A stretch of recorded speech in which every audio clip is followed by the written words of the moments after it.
السلام علیکم ناظرین، اس ایپیسوڈ کے شروعات میں ہم دیکھتے ہیں رات کے وقت حسین آغا جانشری سپاہیوں کے درمیان سے آگے بڑھ رہا ہوتا ہے اور سب کو غور سے دیکھنے کے بعد پوچھتا ہے کون غائب ہے؟ تو ترگت کہتا ہے 40ویں دستے سے۔ اگلے لمحے دروازہ کھلتا ہے اور 40واں دستہ وہاں داخل ہوتا ہے۔ حسین بآواز بلند کہتا ہے خوش آمدید آغاؤں، تمہیں یہ چھٹی کس نے دی؟ تو سرت کہتا ہے ہم دوغان پاشا کے لیے تحفہ لینے گئے تھے آغا۔ پھر دوسرا کہتا ہے چونکہ وہ برسوں ہمارے آغا رہے ہیں، انہوں نے ہماری سرپرستی بھی کی اور باپ کا سایہ بھی دیا۔ تیسرا کہتا ہے ہمیں معاف کر دیجیے گا آغا۔ تو حسین کہتا ہے استغفر اللہ، جچتا ہے، بالکل جچتا ہے، تمہارا دوغان آغا اب پاشا بن گیا ہے تو اسے لازمی ایک تحفہ تو دینا بنتا ہے، لیکن مسئلہ یہ ہے کہ اب تم نے ایسا کر کے اوجاق کا نظام بھی خراب کیا ہے اور میرے ارادے کو بھی ٹھیس پہنچائی ہے۔ سرحد، جس اوجاق کا نظم و ضبط بگڑ جائے کیا وہ کسی کام کا ہے؟ مجھے تمہاری آواز نہیں آئی سرحد، جواب دو۔ تو سرحد کہتا ہے بالکل نہیں۔ حسین کہتا ہے تم نے اس بار بھی درست کہا ہے، لیکن نہ تم اور نہ ہی تم میں سے کوئی فکر کرے، کیونکہ میں یہاں نظم و ضبط نافذ کرنے آیا ہوں۔ اگر نظام بگڑے تو ہم اسے ٹھیک کر دیں گے۔ ترگت آغا،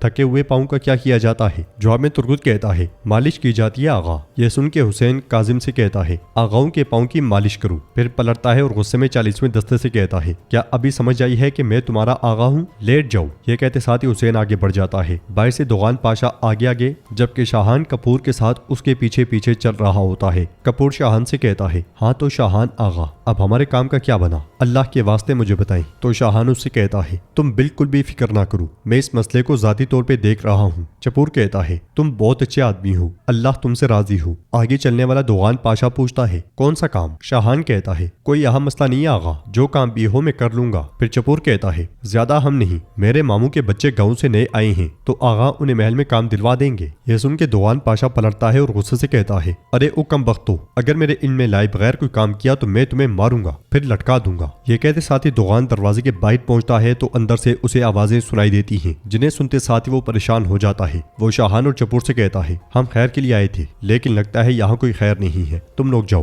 انہیں بھیجنے کے بعد دوغان کے حکم پہ دروازہ کھلتا ہے اور دوغان اندر داخل ہوتا ہے۔ اندر سرحد کے سپاہیوں پہ تشدد کیا جا رہا ہوتا ہے، ان کے پاؤں باندھ کے ان پہ ڈنڈے مارے جا رہے ہوتے ہیں۔ یہ منظر دیکھ کے دوغان کو بہت غصہ آتا ہے۔ پیٹنے والوں میں حسین بھی شامل ہوتا ہے۔ وہ دوغان کو دیکھتا ہے اور اسے خوش آمدید کہتا ہے، پھر کہتا ہے آئیں اور ذرا ان کی بدتمیزیاں دیکھیں۔ دوغان اس سے کہتا ہے حسین آغا خیریت تو ہے، ان جوانوں کا کیا قصور ہے؟ حسین کہتا ہے کیا ہونا ہے پاشا؟ نافرمانی، احکامات کے خلاف جانا اور نظام کو توڑنا، ظاہر ہے انہیں پہلے سے عادت پڑی ہوئی ہے۔ دوغان اس سے کہتا ہے یہ آغا کل کے جانشری نہیں ہیں حسین، یہ سب نظام کو جانتے ہیں، روایتوں کی پاسداری کرتے ہیں۔ حسین کہتا ہے تم بھی بہت خوب جانتے ہو، مگر ایسے ہی تو ابن آدم نہیں کہتے۔ 10 سال تمہارے ساتھ ڈٹا رہے گا، صبر کرے گا اور ایک دن میں خود کو بگاڑ لے گا، لیکن آپ بالکل بھی پریشان نہ ہوں، جب تک میں یہاں ہوں نظام کے خراب ہونے کی میں ہرگز اجازت نہیں دوں گا۔ دوغان مسلسل اپنے آغاؤں کو دیکھ رہا ہوتا ہے۔ حسین دوغان سے پوچھتا ہے آپ یہاں کس لیے تشریف لائے تھے؟ تو دوغان کہتا ہے میں مبارکباد دینے آیا تھا، لیکن دیکھ رہا ہوں کہ غلط وقت پہ آیا ہوں۔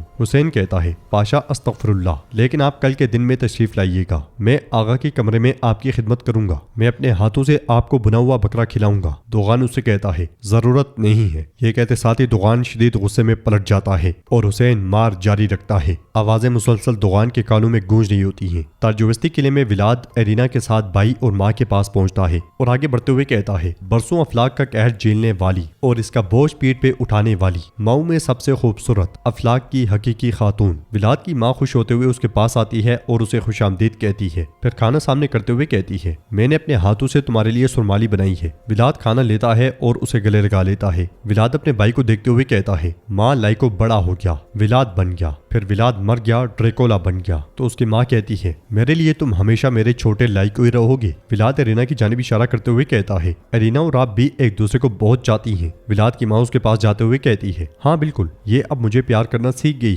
ہے نا؟ ارینا اسے بہت ڈر رہی ہوتی ہے۔ پھر ولاد آگے بڑھتا ہے اور رادو کے پاس جا کر کہتا ہے حکمران رادو تیپش، میں آپ کے ماتحت ہوں۔ رادو ڈرتے ہوئے کہتا ہے ایک غدار میرے ماتحت نہیں ہو سکتا۔ رادو کی ماں کہتی ہے اپنے بھائی سے کیسے بات کر رہے ہو؟ تو ولاد کہتا ہے یہ محمد کہہ رہا ہے یا تم کہہ رہے ہو میرے پیارے بھائی؟ رادو کہتا ہے سلطان محمد نے حکم دیا ہے کہ تمہیں دیکھتے ہی مار دیا جائے۔ ولاد کہتا ہے بالکل حضرت عیسیٰ کے آخری عشائیے کی طرح، تو یہ بھی میرا آخری عشائیہ ہے، تم بھی حق بجانب ہو، حکمران بن گئے ہو، اپنا ہتھیار لے لیا۔ یہ کہتے ساتھ ہی ولاد اس کا بالا اٹھا لیتا ہے اور کہتا ہے برسوں سے یہ گرد میں نے بھی استعمال کیا، میں نے انصاف کیا، غداری کرنے والوں کو سزا دی، خاص طور پہ ان کو جنہوں نے ہمارے خاندان سے غداری کی پیارے بھائی۔ یہ کہتے ساتھ ہی ولاد ولاد اس کے گلے پہ بازو رکھ لیتا ہے اور کہتا ہے مگر تم ایسا نہیں کرو گے ہے نا میرے بھائی؟ حضرت عیسیٰ سے غداری کرنے والا یہودا تھا، میرا یہودا کون ہے؟ تو رادو کہتا ہے میں غداری نہیں کر رہا بھائی، ہماری حکمرانی کے لیے جو درست ہے میں وہی کرنے کی کوشش کر رہا ہوں۔ ولاد اس کے گلے پہ زور بڑھاتے ہوئے کہتا ہے درست جو درست ہے، خون سب کچھ ہے، خاندان سب کچھ ہے میرے پیارے بھائی، تم اپنے بھائی سے غداری نہیں کرو گے،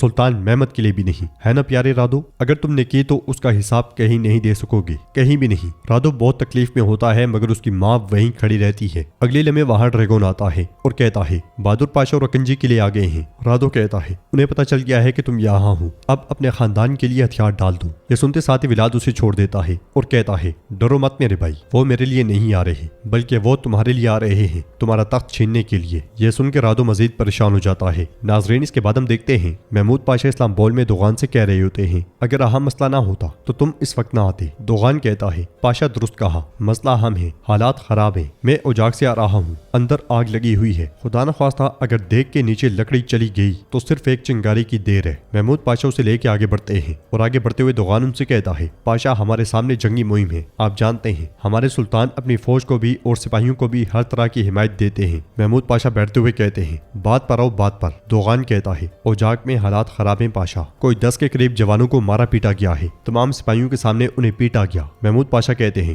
تو دوغان کہتا ہے تو یہ کہ کل ایک اور آج دو، پاشا سپاہیوں کو تنگ نہیں کرنا چاہیے، وہ بھی جنگ سے عین پہلے۔ محمود پاشا اسے کہتے ہیں دوغان پاشا تم فکر نہ کرو، تم یہ بتاؤ تم اوجاگ کیوں گئے تھے؟ کہیں ایسا تو نہیں کہ تم اب بھی اپنی آغائی سے ہاتھ نہیں اٹھا پا رہے؟ دوغان کہتا ہے پاشا ہرگز نہیں، میں حسین کو مبارکباد دینے گیا تھا، وہاں میں نے سارا ماجرا دیکھا۔ محمود پاشا کہتے ہیں ہاں اور اس کے بعد یہاں آ کر کہہ رہے ہو کہ دھیان سے پاشا فوج بغاوت کر دے گی؟ پھر کھڑے ہو کر کہتے ہیں تم بغاوت کروانا خوب جانتے ہو دوغان، ایک بار تم نے ایک سلطان کو معزول کیا اور بورسا میں ایک حکمران کو روک دیا، تمہیں ابھی تک دستاویزات دیکھنا بھی نہیں آیا، تم انہیں سیکھنے کے بجائے جانشری لشکر میں جا گھسے اور آغا کے اختیار پہ سایہ ڈال دیا۔ مجھے پاشا مقرر کرنے پر پچھتانے پہ مجبور مت کرو دوغان۔ دوغان کہتا ہے درست ہے، آپ نے مجھے پاشا بنایا مگر آپ نے ہماری بے ذائقہ زبانوں اور خالی پیٹوں میں روٹی نہیں ڈالی پاشا۔ میں نے کورتجو اور دوغان دونوں نام میدان جنگ میں کمائی، مجھے دستاویزات باقاعدہ دیکھنا نہیں آتا۔ یہ سچ ہے کہ میں نے ابھی پاشاؤں کا دیوان دیکھا ہے مگر میں جانشریوں کے حالات سب سے بہتر جانتا ہوں۔